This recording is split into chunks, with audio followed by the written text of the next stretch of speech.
Thanks so much for joining us. We're here in Dalhousie University, and a big thank you to the dean and to the team here for an excellent tour.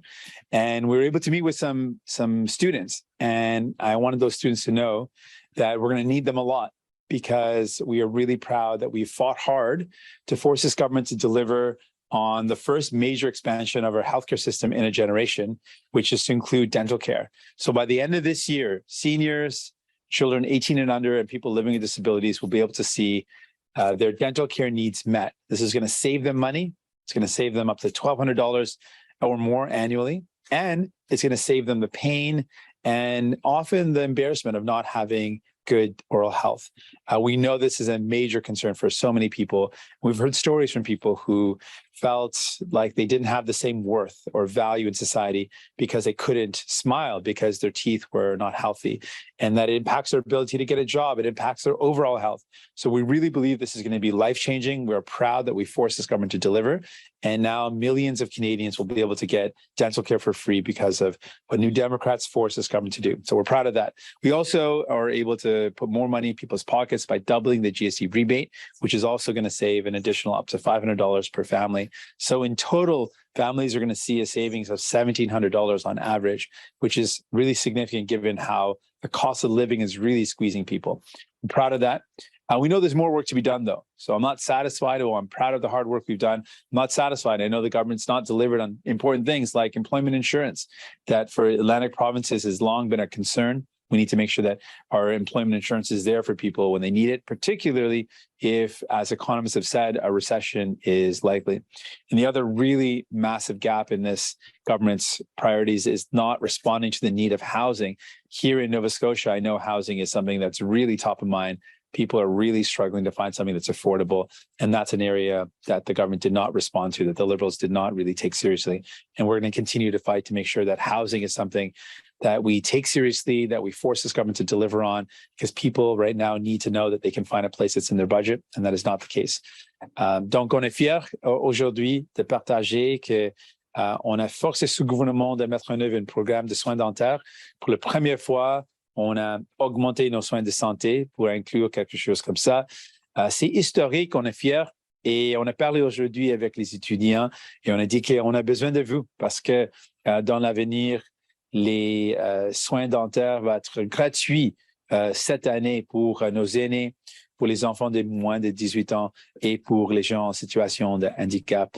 Donc, on est fiers de ça. C'est quelque chose qu'on a fait. Ça va sauver l'argent pour les familles. Ça va sauver en moyenne $1,200 par famille. Mais aussi, ça va sauver la douleur. Ça va aider les gens. Ça va donner un coup de main. On est fiers de ça. Aussi, on a doublé le crédit de la TPS, ça va mettre plus d'argent dans les poches des gens. On est fiers de ça aussi. Donc, on sait que c'est des temps difficiles et les néo-démocrates ont forcé le gouvernement libéral de donner un coup de main aux familles et on va continuer de mettre la pression. Mais il y a deux grandes choses qui manquent dans le budget et avec l'inaction de ce gouvernement. C'est premièrement le logement. On a besoin de plus de logements abordables. Deuxièmement, on a besoin des changements pour l'assurance-emploi, quelque chose que si une récession s'en vient, on va avoir besoin d'une assurance-emploi qui fonctionne pour tous les travailleurs. Donc, on a des critiques, mais on est tellement fiers qu'on a forcé ce gouvernement de donner un coup de main aux gens. On va continuer de se battre pour vous. Merci, and with that, I'm ready for any questions you might have. We're going to start with questions on site. We're going to start with CTV. Hi, Mr. Singh. Kristen Achkate, CTV National News. My first question is, since 2016, 3 federal bureaucrats have had their security clearances revoked due to spying allegations.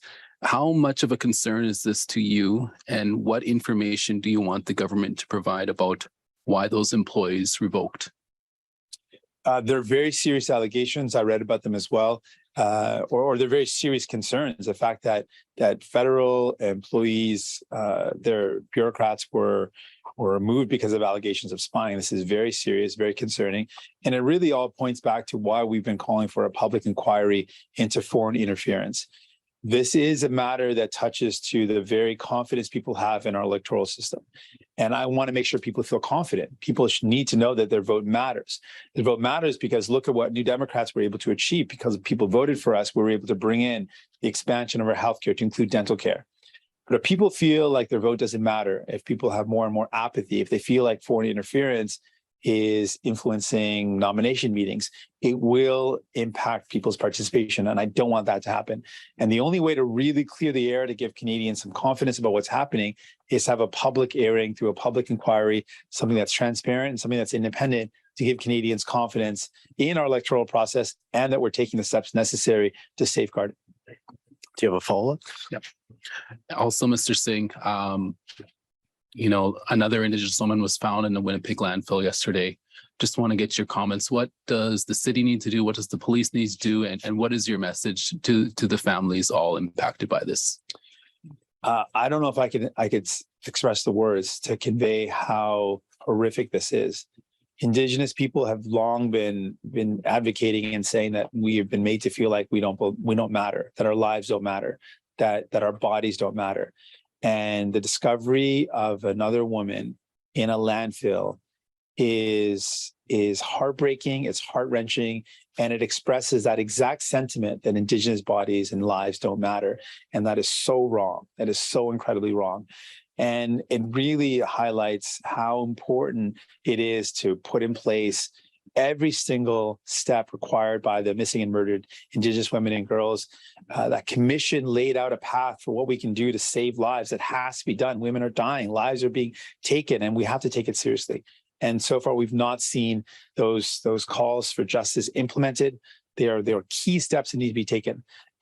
We need to make sure that everything is done to investigate in terms of what happened. We need the police to take this seriously. We need the city to take this seriously. And we need the federal government to really step up and say, enough is enough. How many more lives have to be lost? How many more Indigenous women and girls have to be missing or murdered before there's any action? This has gotten to the point where it is horrific that this continues to happen. There needs to be concrete steps taken now. Okay, I don't think we have any questions on Zoom at the moment, so I'll just pass it back to you, Jagmeet, for some closing remarks. Thanks. Again, I just want to say thank you for the questions. Thank you for the presence of the media. And we're going to continue to make sure that we force this government to deliver for Canadians. That's what we took on as our responsibility. We use our power in this minority government to deliver, and we're going to continue to deliver for you and your families. Thanks. Okay, thanks, everyone. Merci, thank you.